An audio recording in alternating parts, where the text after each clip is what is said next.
Bom dia, pessoal. Tudo bem? É um prazer estar aqui com vocês hoje. Hoje a gente está aqui com o Rogério, um cara especialista aqui da IBM em segurança. Vai ser um papo super legal. Para quem não nos conhece ainda, nós somos o Iniciativa Z, né? E a nossa missão é espalhar aí conhecimento sobre essa tecnologia tão importante para a gente. Então, uma dica aqui é fiquem atentos à nossa agenda. Tem várias sessões sendo preparadas, muito legal, que vale a pena ficar atento, tá bom? Rogério, com você. Boa apresentação. Pessoal, ok, obrigado. Bom dia a todos. Bill, acho que o Rafael não está aqui. Bárbara, agradeço o convite. Ontem, só um adendo aqui rapidinho. Ontem eu participei de uma apresentação daquele professor Clóvis de Barros Filho. Acho que é esse o nome dele, aquele professor da USP, né? Aqui da IBM. Não sei se a Bárbara e o Bill participaram, mas foi super interessante e ele falou muito sobre, enfim, vários pontos de filosofia e outras conversas, mas ele falou assim sobre a alegria de viver, né? E de fazer o que gosta. Então, assim, eu acho que para mim veio muito ao encontro essa apresentação dele, porque hoje exatamente assim, eu estou aqui fazendo essa apresentação para vocês a pedido do Bill, da Bárbara e do Rafa, e eu fico contente por estar aqui. Eu queria que todos soubessem disso, porque é algo que eu gosto de fazer, é algo que eu faço com prazer, com amor, e me orgulho de estar na IBM, de trabalhar com isso, poder ter essa oportunidade para falar com vocês sobre um tema tão relevante, principalmente hoje, sempre foi, né? Mas principalmente nos últimos anos e principalmente mais ainda agora devido a toda essa questão de pandemia e etc e tal, né? Então hoje o pessoal que me convidou para a gente falar sobre vulnerabilidades do mainframe. Vou compartilhar minha tela. Fui orientado a fechar aqui a minha câmera, né?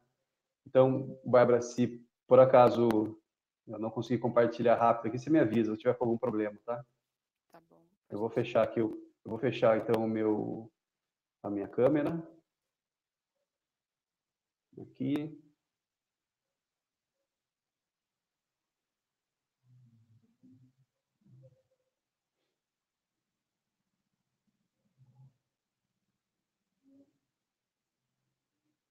E aqui eu vou compartilhar, peraí. Aqui. Bárbara, só me dá um ok se você consegue. Sim. As mensagens aqui do Slack você não está vendo, né? Não. Só colocar em modo Tá, apresentação. Por coincidência entrou duas aqui e eu fiquei na dúvida se eu compartilhei só a apresentação mesmo.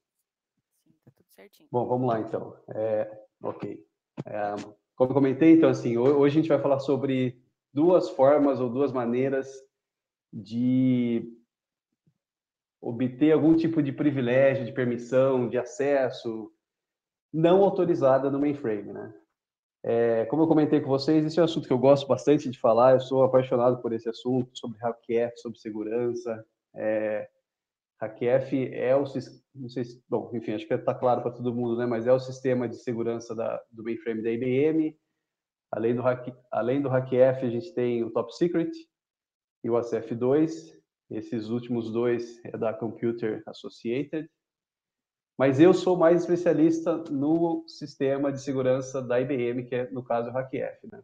Então, assim, algumas coisas que a gente vai falar aqui, ou talvez a grande maioria, se aplica também para o Top Secret e para o ACF2, mas a apresentação em si ela é focada no HackF, né? No ZOS Security Server.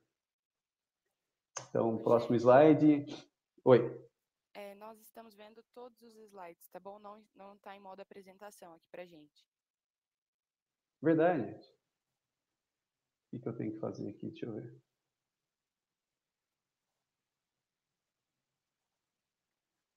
Se você apertar F5, colocar no modo apresentação.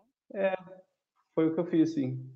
Não, continua não vendo? Continua não Como vendo. apresentação? O que você está vendo agora? Eu tô vendo o slide, o mainframe é realmente seguro? Só que no modo de Não está em todos os slides. apresentação.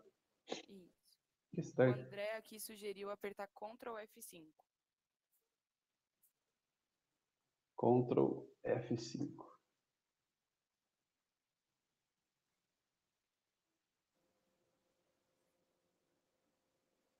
Não foi aí. Deve ser pelo jeito que tá compartilhando, não é não? Você tá, por você ter escolhido só compartilhar só o slide? Pode ser. Então eu vou fazer o seguinte, eu vou colocar a apresentação da minha tela completa aqui do meu desktop. Uhum.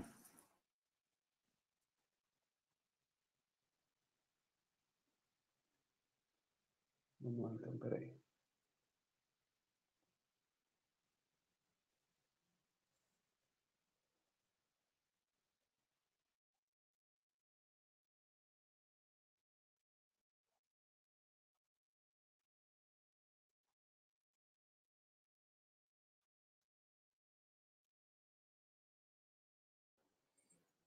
Ô, Bárbara, eu acho que o Rogério caiu, hein? Eu não tô vendo o ícone dele aqui.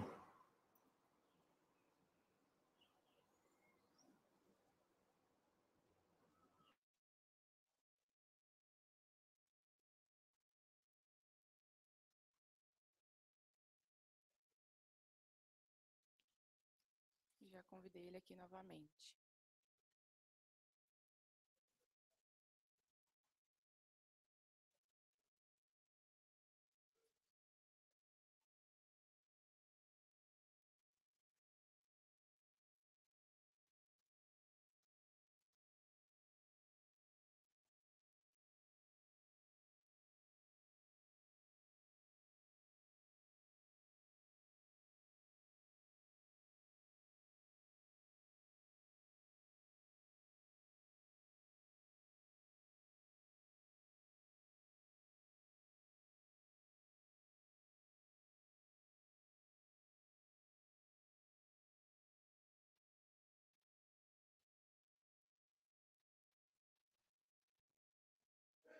O pessoal está me ouvindo? Oi, Rogério, te Oi. ouvimos sim. Tá, vamos lá. Então, vou tentar então selecionar todo o meu desktop aqui, pessoal. A gente tinha feito esse teste antes da gente começar com a Bárbara, mas a gente achou melhor só compartilhar a minha tela da apresentação. Mas então eu vou fazer um share do desktop todo aqui.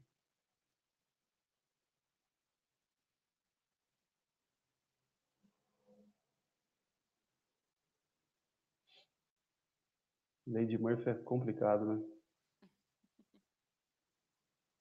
Vai dar certo.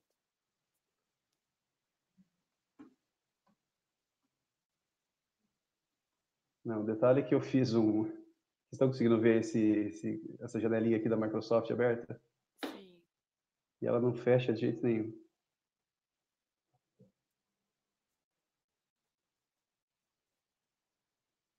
Nem se colocar em modo apresentação direto? Então, tentei. Ah, tá. Espera aí.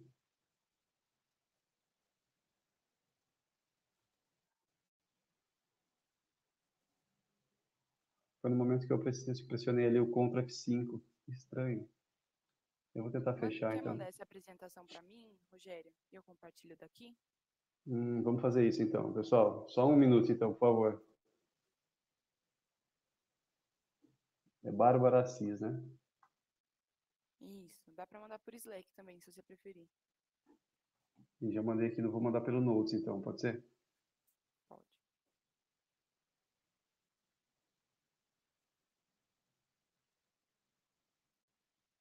Pelo Note chega no Verse?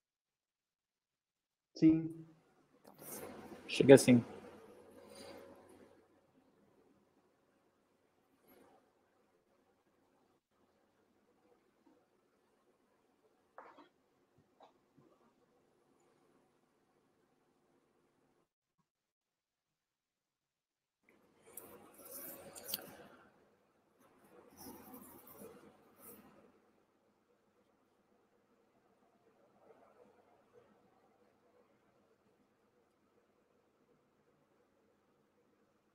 Bárbara, mandei pelo Notes e estou mandando aqui pelo Slack também, tá?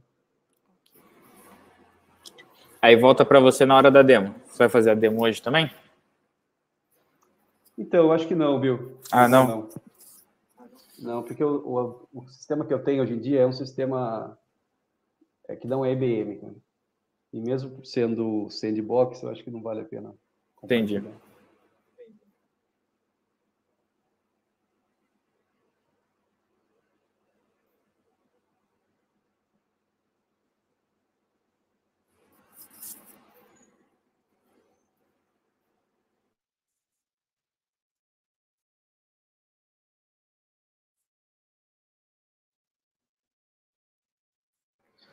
Acho que o Rogério caiu de novo, Bárbara. Espero que ele não esteja se machucando. Pessoal, um minutinho de paciência aí, já estamos resolvendo, tudo bem?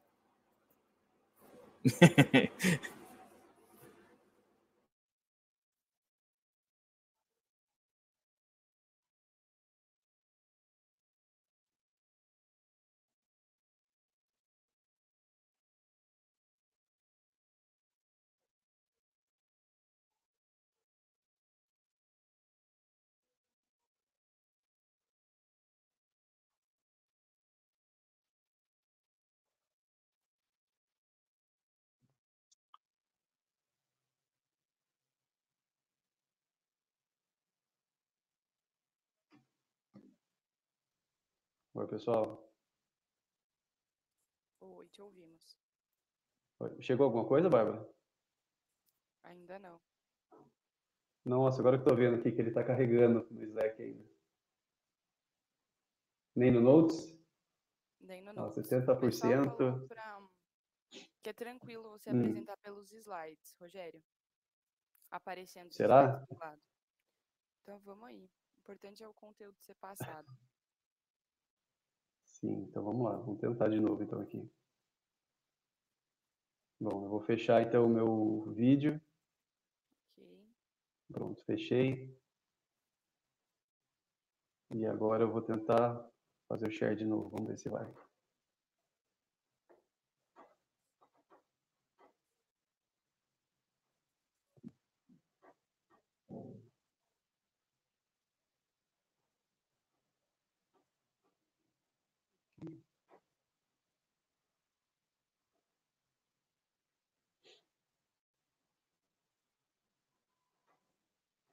Bárbara, como estamos?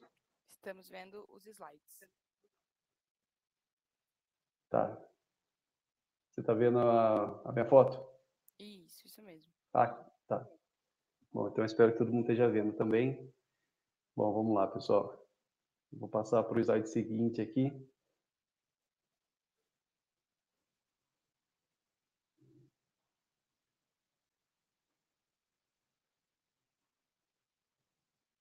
Eu acho que o que aconteceu foi que travou aqui o meu PowerPoint, certeza.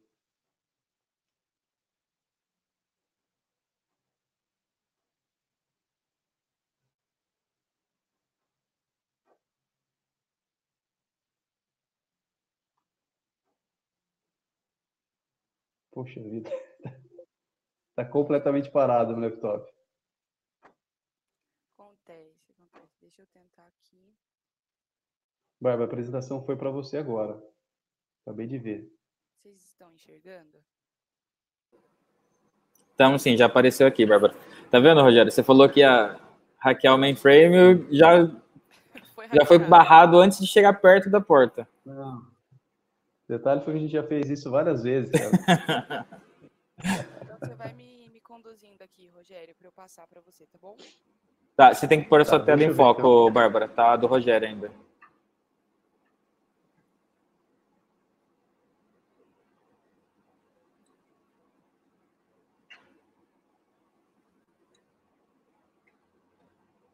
Agora tá a sua. Aí, voltou do Rogério. Não é a sua mesmo, não? A minha, acho. Tá, beleza. Você consegue compartilhar em apresentação ou não precisa? O que você acha? Tá sim, tá certo? Aí, agora tá sim. Manda bala. Bom, beleza. Então vamos. Tá ótimo. Pessoal, então vamos lá, vai. Eu e a Bárbara ouviu, a gente fez o possível para não ter esse tipo de contratempo, mas já viu, a coisa ao vivo acontece. Não era para acontecer, mas acontece. Acho que meu computador travou aqui a apresentação e precisava dar um fazendo um shutdown em TL aqui para voltar ao normal, mas enquanto isso, vamos lá, a Bárbara vai passando a apresentação para mim. Bárbara, por favor, próximo slide. Tá, só para fazer uma introdução rápida, eu estou na IBM já há vários anos, há praticamente 20 anos, ou um pouquinho mais, e eu realmente me especializei todos esses anos em mainframe, né? Eu já passei por algumas áreas dentro de mainframe, mas a grande maioria do tempo em segurança, né? Comecei ali com provisionamento de usuário, aí fui para a parte de auditoria, de teste de invasão, saí, fiquei um pouco na parte de suporte de ZOS, voltei para a segurança e, enfim, continuo até hoje, né?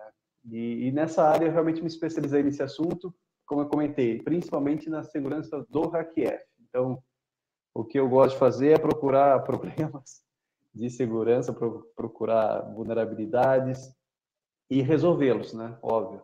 Então, assim, hoje eu tenho um cliente que eu sou o ponto focal de HackF para ele, é um cliente dos Estados Unidos, uma companhia aérea, mas, eventualmente, sempre existem projetos de segurança que aparecem na IBM e eu, de uma forma ou outra, acabo sendo procurado para dar um suporte. Então, é nisso que eu me especializei e é nisso que a gente vai falar hoje.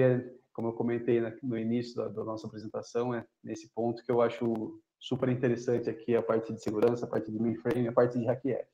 Bárbara, pode passar para o próximo, por gentileza.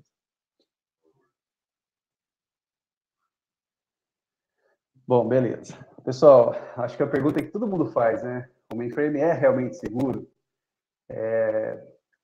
Hoje em dia tem muito material sobre esse assunto, principalmente das empresas que querem vender, empresas que a gente chama de Independent Software Vendor, né? ISV, se eu não me engano, que querem vender produtos de segurança. Então, eles vão fazer um assessment e dizer o seguinte: olha, tá vendo? Mainframe não é seguro.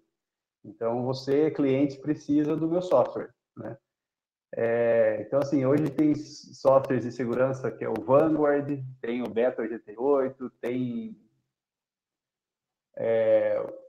a BMC comprou uma baita de uma empresa feríssima de segurança dos Estados Unidos, que era proprietário de um cara chamado Mark Wilson, se eu não me engano, e por coincidência ele está em Montpellier hoje, no laboratório da IBM, falando exatamente sobre segurança.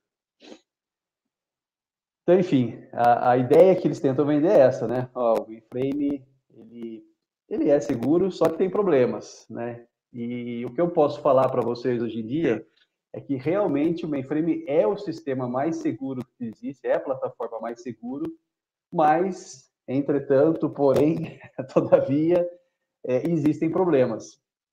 Mas por que desses problemas, né? Qual é a razão desses problemas? Então, assim, para mim, é muito tranquilo falar isso, porque eu vivo isso no meu dia a dia, e sempre que eu faço um assessment, uma revisão, um teste de invasão e etc., eu sei que os problemas acontecem ou ocorrem devido à falha do próprio operador, né? Quando eu falo operador, é o operador do mainframe. Não estou falando o cara da operação, mas eu digo assim, a pessoa responsável pela segurança, a pessoa responsável pelo SIX, pelo DB2, pelo IMS, pelo próprio ZOS, o cara de rede.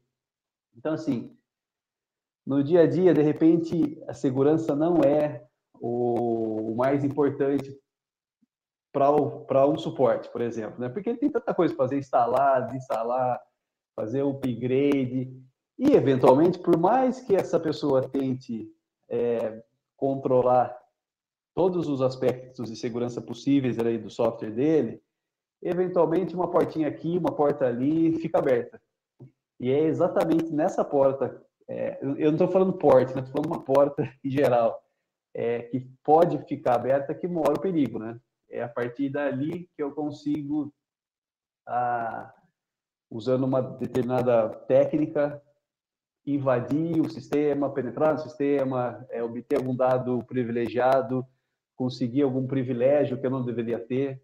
Ou seja, são falhas de segurança que foram inseridas no sistema através de uma pessoa que, de repente, não tinha um conhecimento mais adequado, ou que ficou para fazer ou para resolver um problema mais para frente, acabou não resolvendo, ou ele falou assim, a pessoa pode dizer o seguinte, poxa, mas eu tenho um dataset aqui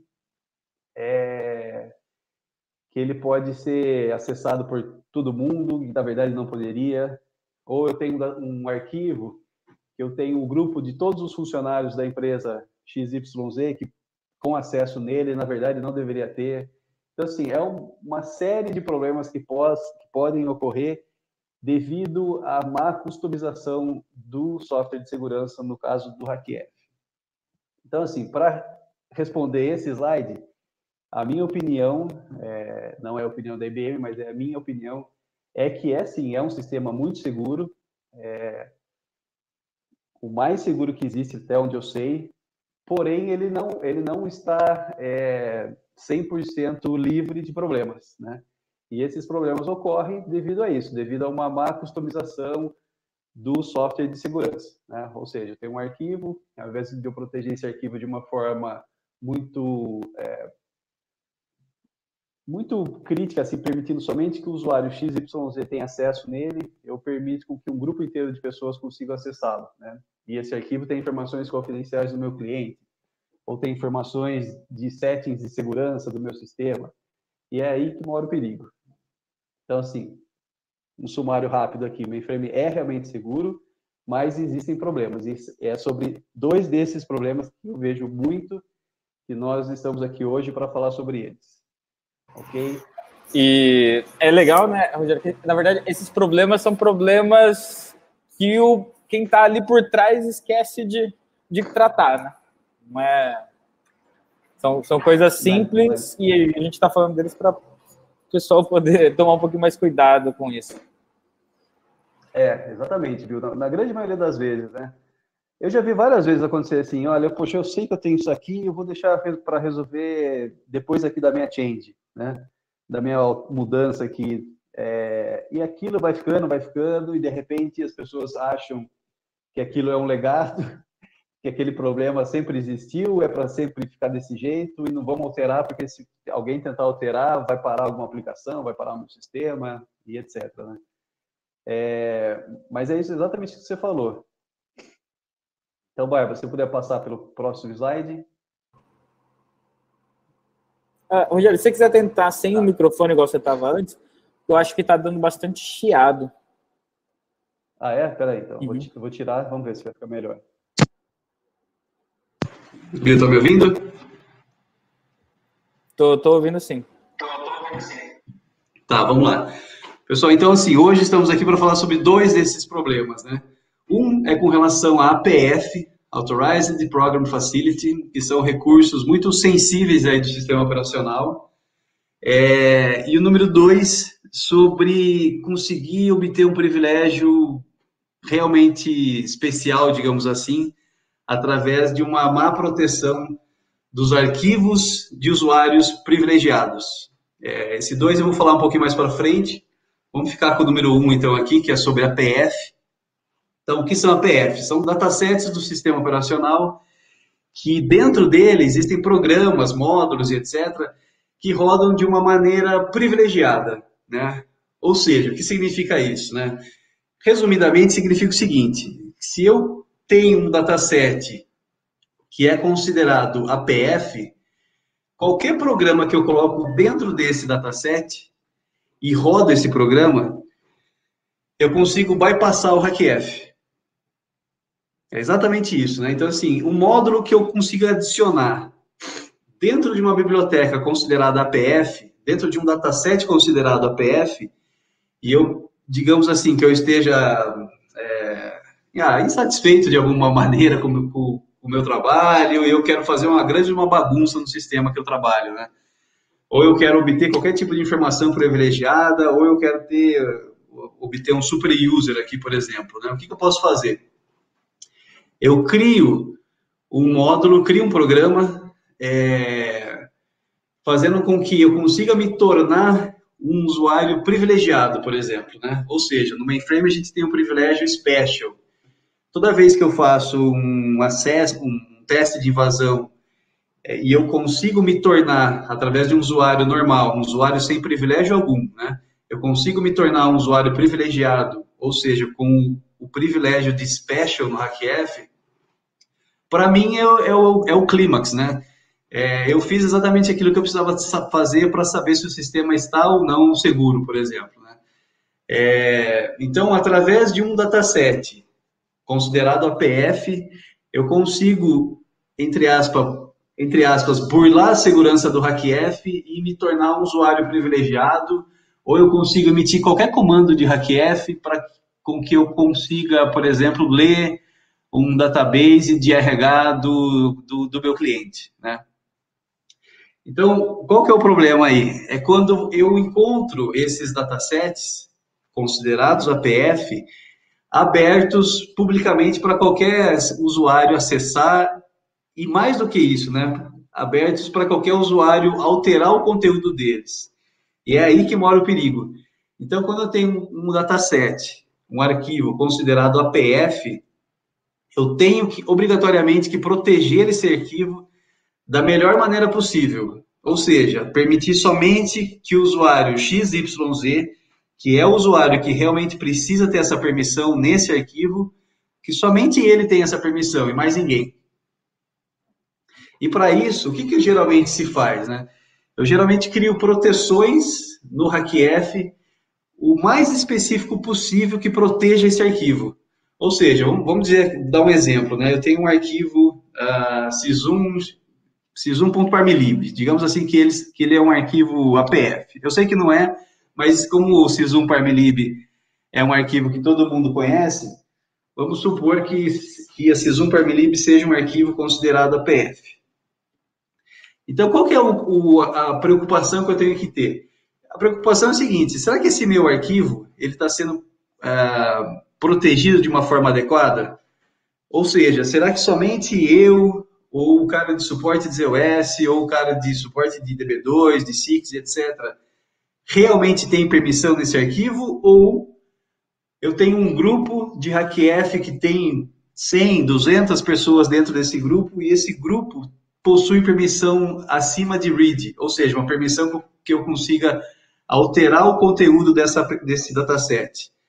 Se eu tiver esse grupo, eu tenho um baita de um problema, porque eu estou permitindo com que essas, entre aspas, essas 100 pessoas que estão conectadas nesse grupo do HackF consigam adicionar um módulo, adicionar um programa dentro desse dataset, que é considerado APF, e a partir daí eles conseguem executar qualquer função ou qualquer comando do HackF. Por quê? Porque os módulos contidos dentro dessa APF, eles bypassam a proteção do sistema, né, do HackF. Então, mesmo que eu não tenha a permissão para emitir comandos de HackF, se eu estou executando esses comandos através de uma biblioteca APF, eu faço com que o ZOS me conceda essa permissão, pelo menos durante esse tempo de execução do meu programa.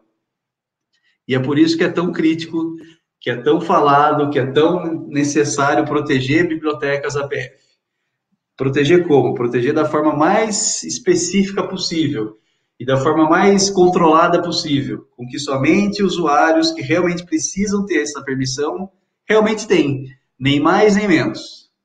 Então, é isso exatamente a parte de APF que eu queria mostrar para vocês, o quanto que é importante e quanto é interessante saber que existe essa possibilidade de eu conseguir invadir um sistema ou me tornar um usuário privilegiado através de uma falha de proteção da APF. E de novo, não é que o ZOS, né, não é que o mainframe ele não é seguro por isso, mas sim as pessoas que deveriam se preocupar com as proteções desses datasets considerados APF, de repente não se preocuparam da forma mais adequada possível. É exatamente esse o problema, né? Bárbara, próximo slide, por favor. Então, aqui é o seguinte, bom, como explorar essa vulnerabilidade, né? Então, primeiro de tudo aqui, o que eu preciso fazer? Eu preciso identificar se eu, que sou um mero usuário normal, sem privilégio nenhum, tenho acesso a alguma APF, né? E para isso, o que eu faço? Né? Se eu der um Google, é muito simples de fazer. Eu consigo, através de um comando de ZOS, que geralmente é um comando de display, é um comando com que qualquer usuário consegue executar esse comando, eu consigo verificar quais são as APFs definidas no sistema. Então, eu vou ali no SDSF, na console, dou um display prog, APF. Geralmente, esse programa é um programa de display, ou melhor, esse comando é um comando só de display, eu não consigo alterar nada através desse comando, e geralmente ele é protegido de uma forma com que qualquer usuário consiga executar esse comando. Então, no momento que eu emito esse comando, eu verifico todas as bibliotecas consideradas APF do meu sistema. E digamos que eu identifique que uma dessas bibliotecas eu tenho acesso, e acesso de update, ou seja, um acesso que eu consigo, uma permissão que eu consiga realmente adicionar um programa ou um módulo dentro desse arquivo, dentro desse dataset considerado APF, e com isso eu executo qualquer comando de hackf, por exemplo. Então, o que estou falando exatamente nesse slide, né? Identificar a APF em si, se eu tenho ou não a permissão, atualizar essa APF, né, esse dataset considerado APF, eu adiciono dentro dele um programa ou um módulo, enfim, que me dê a capacidade de bypassar as regras de segurança do hackf. Eu customizo um JCL, apontando no steplib onde que esse meu programa reside, ou seja, digamos assim que eu encontrei o dataset sys1.farmlib, que, de novo, não é um dataset APF, mas digamos aqui que seja, vai. Então, que eu tenho permissão de update. Eu customizo, então, eu faço um JCL, ali no steplib eu aponto para o meu sys1.farmlib e rodo esse programa, esse módulo que eu criei para bypassar a segurança do hackf. E logo em seguida eu emito um comando nesse JCL para me tornar um usuário super user, por exemplo. Né? Eu executo esse JCL no segundo seguinte da execução desse meu job, do meu JCL, eu me torno um ID privilegiado. Parece complicado, para uns deve ser complicado, para outros nem tanto, mas é algo simples de conseguir, desde que você tenha a permissão de, pelo menos, update, né, num dataset considerado APF. Isso, acho que o Paulo colocou aqui, ó, o comando, né, /d prog, APF. Então, é exatamente esse comando que eu emito para verificar se eu tenho acesso a alguma APF, né. Eu emiti esse comando, eu tenho uma lista ali de 100, 200, de repente 300 APFs, e aí o que eu tenho que fazer é verificar se o meu usuário tem acesso de update em alguma dessas APFs. Isso aí também é algo simples de fazer. É só você pegar o nome do dataset e ver se você consegue atualizar esse dataset. E, de novo, esse comando que o Paulo colocou ali no chat, né? dprog, APF, ele é um comando que geralmente ele está liberado para qualquer usuário executar. Ou seja, um comando de display com que qualquer usuário tem a habilidade de executar, e aí ele tem as informações das APFs do sistema dele em questão. Ok? Bárbara, próximo slide, por favor. Bom, aqui eu estou dando um exemplo, né? Eu fiz isso em um sistema, mas eu não consigo utilizar esse sistema no momento, então eu dei só um exemplo de como eu faria isso, né? Vocês podem ver que esse meu usuário chamado A068994, ele é um usuário normal, digamos assim, um general user. Na terceira linha ali desse display, ele tem um atributo de none, ou seja, ele não é um usuário considerado special, nem auditor, nem operations, e nem com esse privilégio novo do hackf que surgiu com a versão 2.1 do ZOS, que é o privilégio chamado RO Audit. Ou seja, um usuário extremamente sem privilégio algum no sistema, que teoricamente não é para conseguir emitir comando algum de hackf, comando especial, digamos assim, né? Então vamos lá, Bárbara, próximo slide. Bom, aqui o que acontece? Eu identifiquei, então, o meu usuário é aquele 068994, aquele usuário que eu mostrei para vocês na tela anterior, sem privilégio nenhum, e eu identifiquei através daquele comando dprog, APF, que um dataset chamado sys3x .testlib, eu tenho acesso de update nesse cara. E esse dataset é um dataset APF. Então, o que eu faço? Eu escrevi um programa chamado Fred, que, de uma certa forma, vai conseguir, quando rodada através de um APF, vai passar a proteção do HackF, né? Então, esse Fred é um programinha, um módulo que eu tenho nos meus arquivos. Como eu tenho acesso de update no arquivo sys3x.testlib, o que eu faço? Eu só dou um copy do Fred, que é esse programa que eu desenvolvi, dos meus datasets para o dataset APF, né? Que foi exatamente o que eu fiz aqui. Adicionei o módulo chamado Fred dentro desse dataset chamado sys3x.testlib, que é um dataset APF. Bárbara, próximo slide. Bom, aqui está pequenininho, pessoal, mas eu vou falar para vocês exatamente o que tem nesses dois trechos aqui do snapshot, aqui, print screen aqui do mainframe, né? Eu estou rodando um IKJ EFT01, um job que nada mais vai fazer do que o seguinte, vai fazer com que o meu usuário, que está na linha 16, ali na última linha do display, né, vai fazer com que o meu usuário se torne um usuário privilegiado, com os principais privilégios do HackF, né? No caso, o Special, Operations, Auditor e etc. Então, o que eu tenho que fazer? Na linha número 8, eu informo ali no steplib qual é o dataset APF que o meu módulo, aquele programinha chamado Fred, reside, né? Porque lembra que no step anterior eu copiei esse Fred dos meus datasets para esse dataset considerado APF. Então, nesse momento, eu customizo um JCL, apontando exatamente onde esse programa chamado Fred reside, e emito um comando ali embaixo na linha 16. Mas, assim, se eu emitisse esse comando sem a utilização dessa APF, eu não conseguiria executar esse comando porque eu não sou um usuário privilegiado. No momento que eu faço isso, né, que eu executo esse comando através de um dataset privilegiado, ou seja, um dataset APF, eu faço com que esse comando de HackF seja executado bypassando toda a proteção que eu tenho.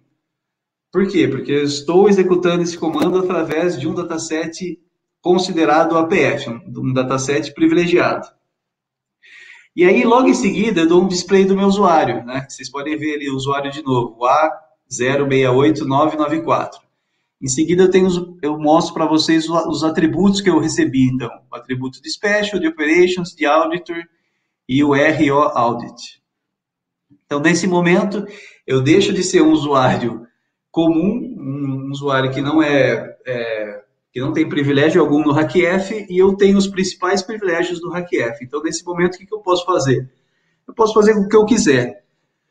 Eu posso me dar acesso, me dar uma permissão para ler um determinado arquivo, eu posso me dar uma permissão para derrubar o sistema, eu posso me dar uma permissão para dar um stop em start tasks do DB2, do SIX, do MS, enfim, posso fazer uma grande de uma bagunça, essa que é a verdade. Então, esse é o problema, né? O meu usuário comum identifica uma APF desprotegida, eu adiciono dentro dessa APF um módulo que vai bypassar o HackF, eu executo qualquer comando dentro desse módulo e que me torna, nesse caso aqui que eu mostrei para vocês, um usuário privilegiado. Ok?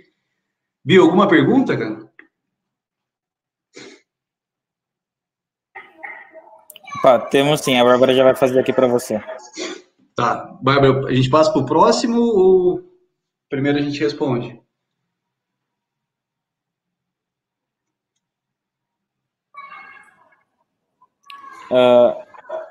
Eu não tinha ouvido, Bárbara. Bom, eu posso fazer aqui também.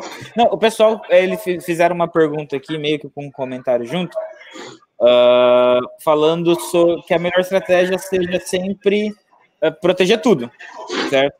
E, na verdade, eu acho que, me corrija se eu estiver errado, tá? Mas eu acho que o HackF, ele sempre, se não tiver uma profile que proteja aquele recurso, o acesso ele já é bloqueado por default, né? Assim, a partir do momento que você não tem uma proteção, pelo menos pro HLQ, né? Isso. Então, na verdade, na grande maioria das vezes, sim, mas desde que você tenha um parâmetro no HackF, viu, chamado de Protect All ativo. Se esse parâmetro chamado Protect All não estiver ativo, então você consegue criar qualquer dataset, mesmo que não tenha uma proteção para ele. E esse que é o problema, você cria o arquivo e o arquivo fica completamente desprotegido. Então, assim, o que você falou, sim, é verdade, desde que esse parâmetro no HackF chamado Protect All esteja ativo. Beleza. E aí o pessoal perguntou também se tem algum produto de mercado que a gente pode utilizar para tirar algum relatório, se tem algo pronto para poder ver se tem, para identificar essa falha na APF. Como que você costuma fazer? Olha, então, Bill, eu tenho sim, e o que eu indico seria bom, eu vou indicar um da IBM, óbvio, né? Para mim que é um super software, que é o Z-Secure. Existem algumas funcionalidades do Z-Secure que você consegue identificar falhas que você possa ter no seu sistema, no seu HackF, no seu ZOS, né? Essa é uma delas, então você consegue obter, através do Z-Secure, uma lista das suas APFs e como é que está as proteções delas. Mas, assim, se eu não tiver esse software instalado, o que eu tenho que fazer, né? É simples também, eu emito comando ali das APFs, listo todas elas, monto um jobinho para verificar quais são as proteções. Então, eu emito comandos de HackF contra cada dataset considerado APF para verificar a proteção deles. É um pouco mais demorado, um pouco mais manual, óbvio, mas que é possível fazer tranquilamente. Mas respondendo a pergunta, então, o software, o produto utilizado na IBM para se fazer isso é o Z-Secure. Legal. Então, vamos lá. Bom, Bárbara, próximo slide, por gentileza.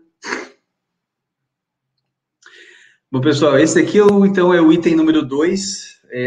Se por acaso alguém tiver ainda alguma questão com relação à APF ou quiser discutir alguma coisa, fiquem à vontade. Mas o item número 2, então, dessa apresentação é obter privilégios elevados, né, digamos assim, ou privilégios especiais, através de um problema, de uma proteção inadequada nos seus datasets de usuário com o privilégio de Special.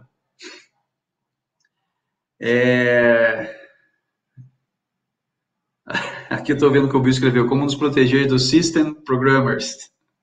Não foi você, Bill, acho que alguém que falou em cima. Isso, né? Que veio essa pergunta logo aqui logo depois que a gente terminou de responder aquelas, veio essa pergunta.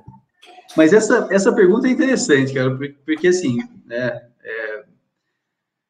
óbvio que os ZOS Supporter ou os System Programmers, eles são, se não as pessoas que mais têm acesso, né, a permissões e etc.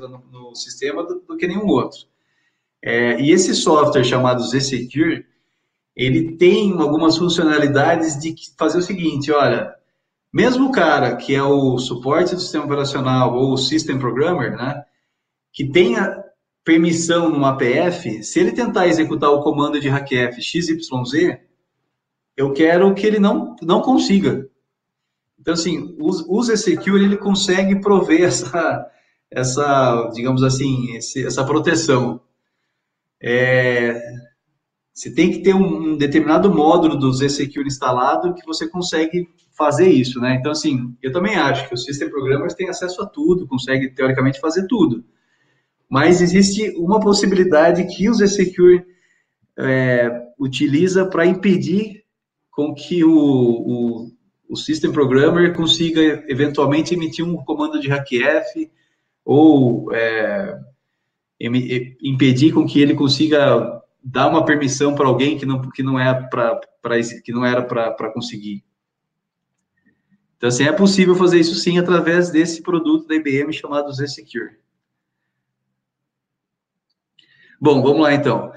Esse item número 2, como eu comentei, como que eu conseguiria obter um privilégio de special, por exemplo, né, através de um usuário special. Então, imaginem o seguinte, né,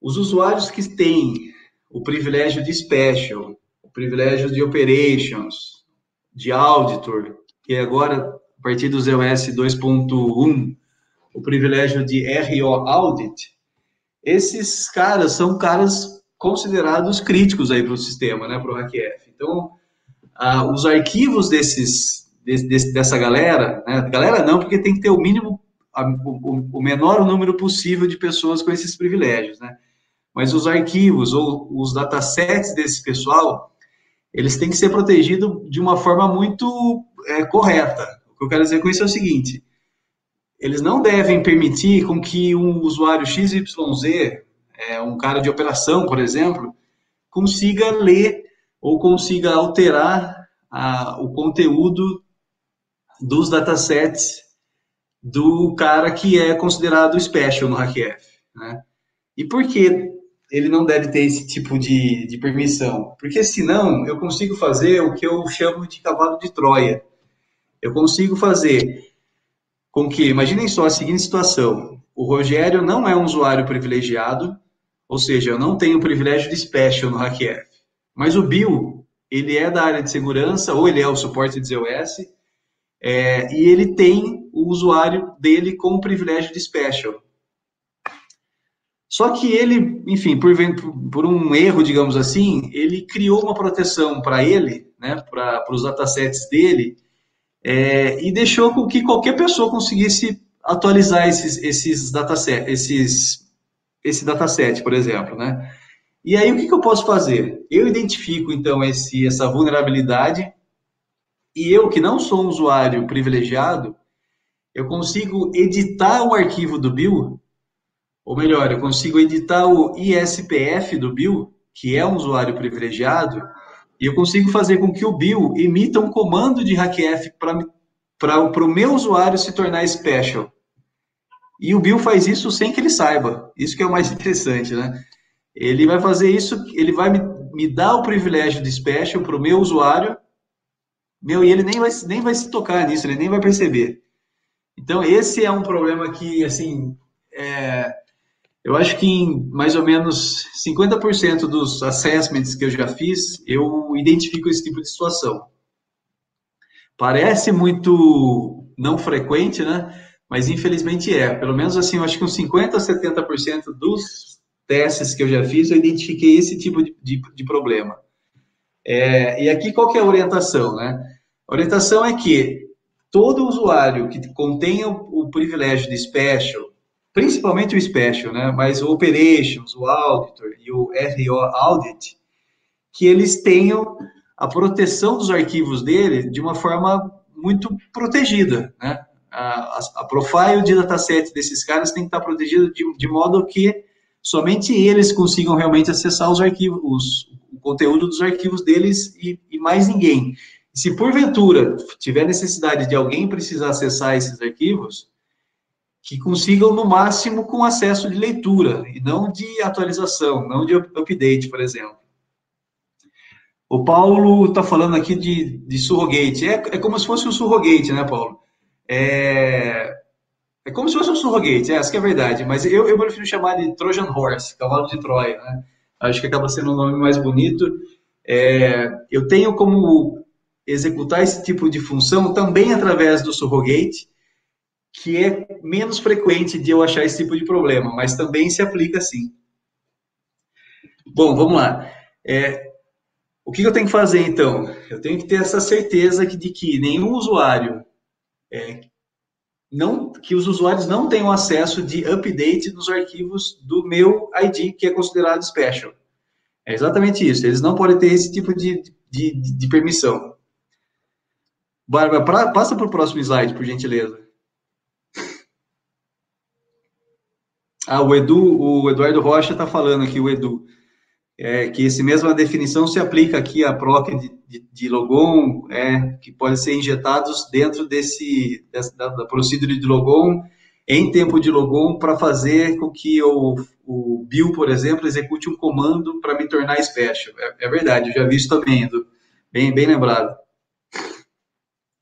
Bom, aqui, olha só, como explorar a vulnerabilidade de um usuário que tem o privilégio de special, né?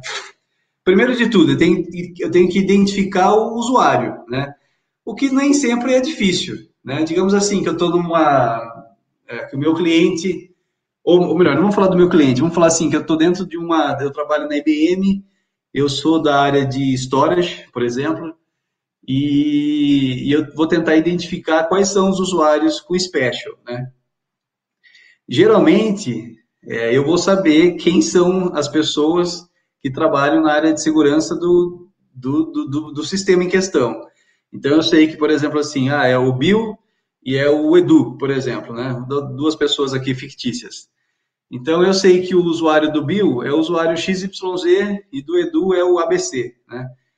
Então, o que eu faço? Eu, através ali do 3.4, eu tento identificar se o meu ID ele tem permissão para atualizar os datasets do Bill, por exemplo, né? E eu vejo que sim. Eu falo assim, poxa, peraí, se os datasets do Bill, os datasets do ISPF do Bill, está aberto para qualquer pessoa, ou pelo menos para mim, para eu conseguir atualizar esses arquivos dele, né? Então, o que eu faço daí? Eu edito o arquivo do ISPF do Bill, desde que ele não esteja logado. Se ele estiver logado, eu não consigo fazer isso, né?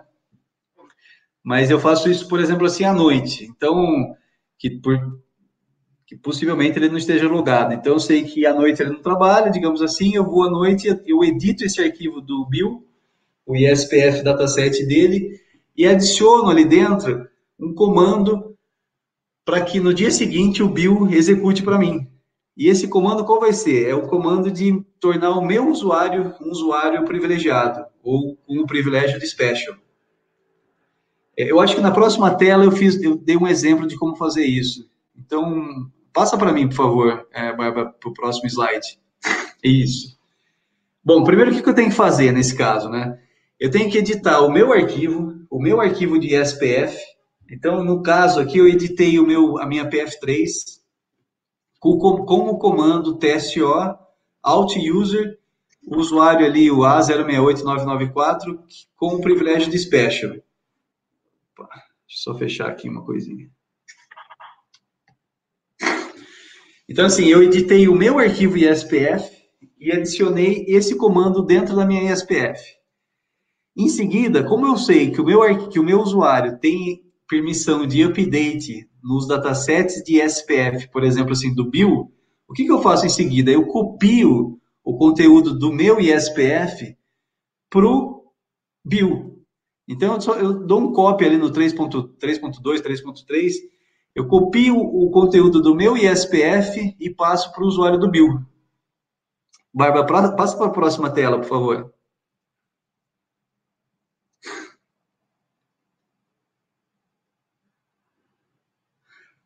Aqui é o seguinte, eu acho que o que eu tenho que fazer antes disso, eu esqueci dessa etapa, né? Primeiro, eu deletei tudo que o Bill tem no ISPF dele, como vocês podem ver aí. Digamos que o usuário do Bill é esse usuário chamado T-User. Enfim, deletei todos os módulos aí, os membros que o Bill tem dentro do ISPF dele. Na próxima tela, por favor, Bárbara, eu acho que já demonstro como que eu estou copiando daí. Então já passou. Pode voltar por favor, Bárbara. Isso, nesse aí. E em seguida, o que eu fiz, então? Eu estou copiando o conteúdo do meu ISPF, ou seja, do usuário A068994. Então, eu estou passando o conteúdo do meu ISPF para o ISPF do Bill, que é o usuário T-User, que é exatamente o que eu estou mostrando nesse slide. E aí, o que acontece, pessoal? Enfim, fiz isso, fui dormir. No dia seguinte, o Bill, que é considerado um usuário special, digamos assim, ele se logou, começou a trabalhar, se logou.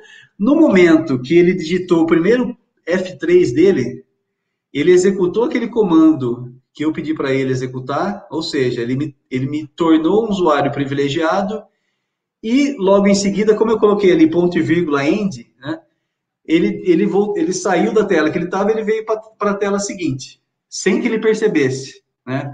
Então, nesse momento, o que o Bill fez? Ele emitiu para mim um comando de hackf, fazendo com que o meu usuário, que não era um usuário privilegiado, se tornasse um usuário privilegiado com o privilégio do special, sem ele saber.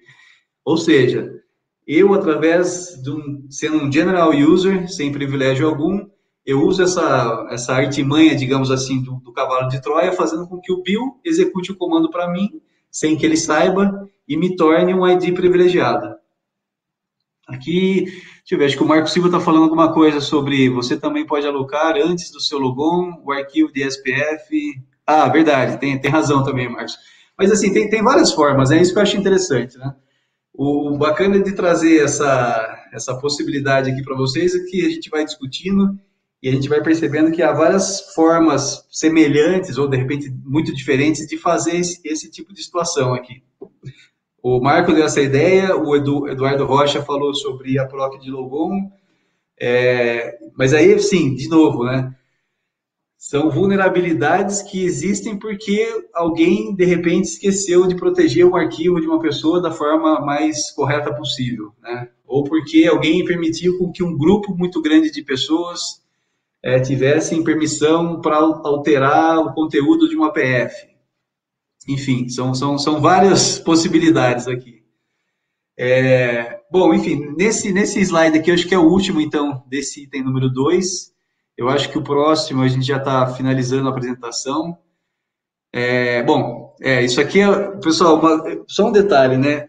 Eu fiz essa apresentação junto com um amigo meu aqui na IBM, que eu acho que a grande maioria de vocês conhecem, que é o Eugênio, o meu xará.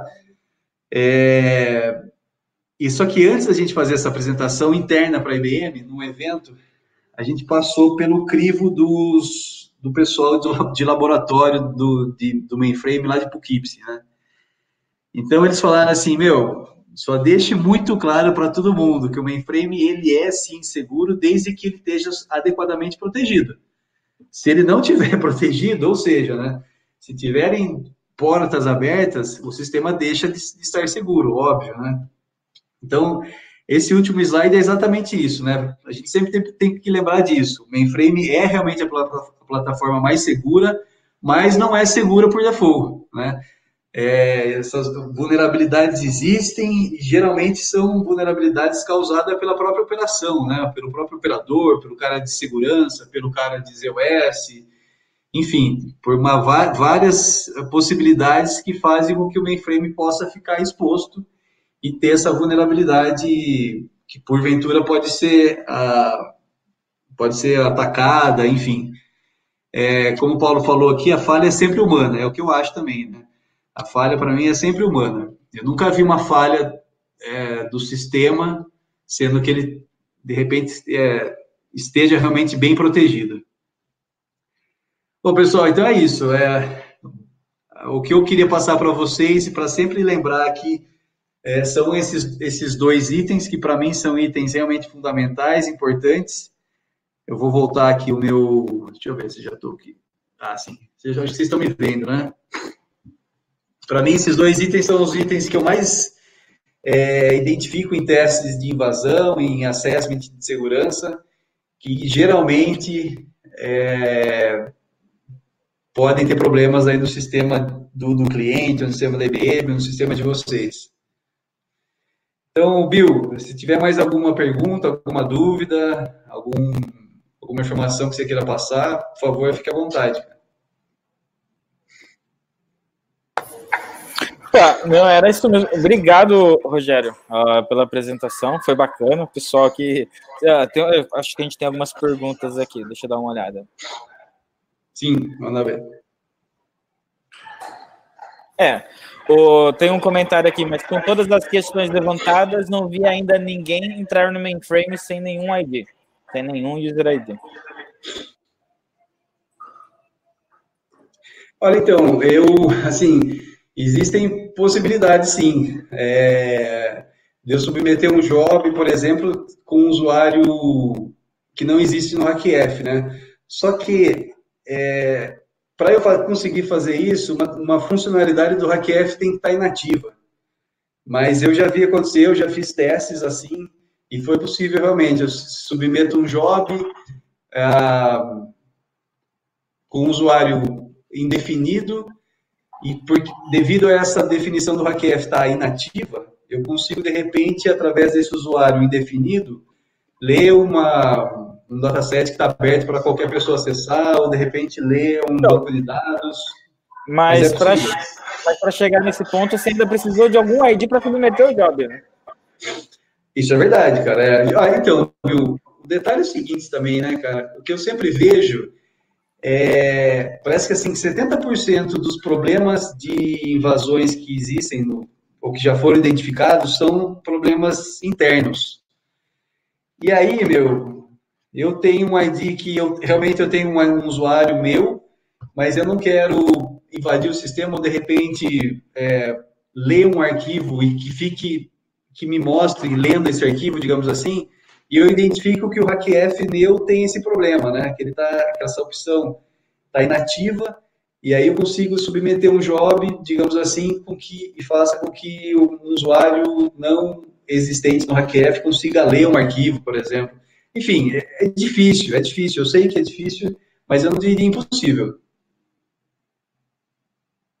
O Marco colocou aqui, o maior risco é interno. Cara, eu concordo muito com isso.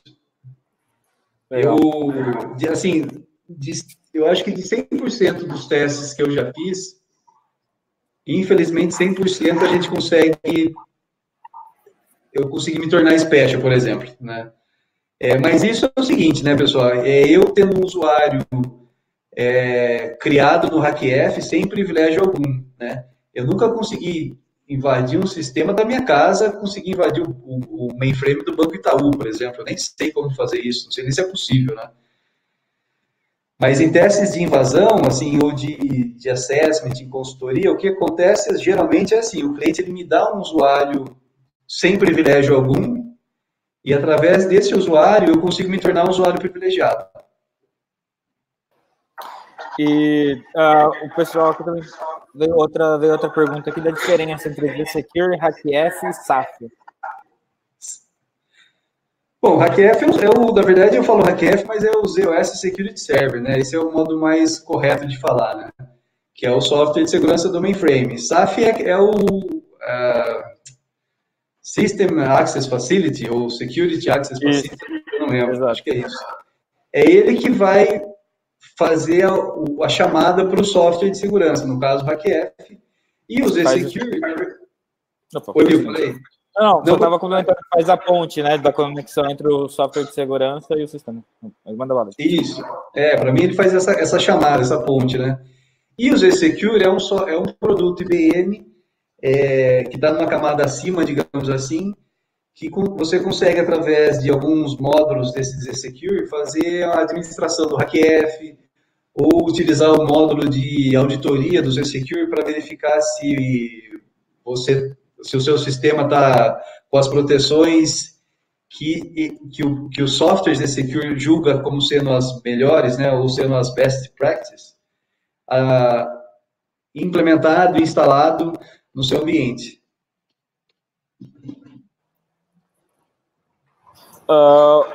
Tem uma pergunta do Sérgio também. Essas vulnerabilidades, existe algum padrão de boas práticas para evitar essas possibilidades? Tem algum documento público sobre essas melhores práticas? Então, eu nunca vi um único documento falando assim, olha, as melhores práticas são essas, né? Nós, assim, interno aqui IBM, a gente tem, sim, um documento nosso, mas, assim, é interno IBM e que a gente usa para os nossos clientes. Mas, assim, se você, Sérgio, dá um Google aí e procurar sobre vulnerabilidade, você vai ver várias apresentações. Inclusive, tem uma bastante interessante do Vanguard, do pessoal do Vanguard. Ele fala sobre as 10 maiores vulnerabilidades que existem ou que já foram encontradas no mainframe, que é bem interessante. Entre essas 10, 2 delas é essa aqui que eu comentei com vocês hoje, sobre a APF, sobre os datasets do ISPF de usuários special. Mas tem outros, né? Tem problemas com classes do HackF Surrogate, tem problemas com relação a Opera Commands, que é uma outra classe do HackF, que consigo emitir comandos de ZOS. Tem uma infinidade de coisas, essa que é a verdade. Tem um exemplo, eu tenho todas as minhas APFs protegidas. Então, o NIST é bacana, acho que foi o Marco Silva que colocou aqui. É o último comentário ali, NIST pode te ajudar. Eu também acho, cara. O NIST tem bastante coisa, bastante informação e o conteúdo é bastante legal. Sobre as APFs que eu comentei, é o seguinte, né? De repente a gente tem as APFs nossas super protegidas e super bacana, né? Proteção bem específica, só o cara de ZOS suporte realmente que tem a permissão de update e ninguém mais. Só que daí o que acontece? De repente eu esqueci que através de um comando de ZOS eu consigo adicionar uma APF dinâmica no meu sistema, né? Então imagine só, eu estou ali tentando burlar as regras do HackF e eu vejo que eu não tenho acesso a nenhuma APF, que todas as APFs me bloqueiam o acesso do meu usuário, só que de repente eu vejo que o comando XYZ lá do ZOS, que é para adicionar uma APF no sistema, ele está desprotegido. E aí, cara, assim, Google, como eu defino uma APF? Comando XYZ, eu defino uma APF para o meu usuário. E como o comando está desprotegido, o que eu consigo fazer? Eu consigo, na hora, adicionar uma APF dinâmica no sistema, e aí eu consigo fazer o que eu quiser, né? Então, assim, você vê assim, comandos da classe Opera Commands desprotegido é um problema sério também, porque eu conseguiria, através desse comando, adicionar uma APF no sistema. Acho que o Sérgio... Tem mais uma pergunta aqui do Sérgio Sodré? Não. Pensei que ele ia perguntar alguma coisa. Bill, mais alguma questão, pergunta, comentário? Não, eu acho que foi legal, foi bacana. Obrigadão. E aí a gente... Tô vendo que você tá com um pouco de calor aí. Cara, eu tô num quarto aqui do meu filho que não tem ar-condicionado. Tá quente aqui, cara. Não, beleza. Obrigadão, Rogério. Acho que a gente pode ficar por aqui, então. Beleza, pessoal. Então, agradeço o convite novamente e fico à disposição para trocar ideia, para esclarecer qualquer dúvida que porventura tenha ficado. Entre em contato comigo. Esse como eu falei, né? É um assunto que eu gosto e bastante importante, né? Então, assim, se as pessoas soubessem como não vou falar fácil, né? Mas como é possível obter privilégios, obter uma permissão ali através de uma falha de segurança, a gente realmente teria mais cuidado com relação às proteções dos nossos arquivos, dos EOS, dos nossos usuários. Então, de novo, obrigado pela participação de todos. Para mim foi um prazer estar aqui. Obrigada, Rogério. Muito legal. Pessoal, só relembrando o que eu falei no começo, fiquem atentos aí na nossa agenda, no Meetup ou aqui mesmo no Crowdcast, que a gente sempre posta com antecedência aqui nossas sessões, tá bom? Então é isso, gente. Muito obrigada. Valeu. Tchau, tchau, pessoal. Bom dia a todos. Tchau, tchau, pessoal. Até mais.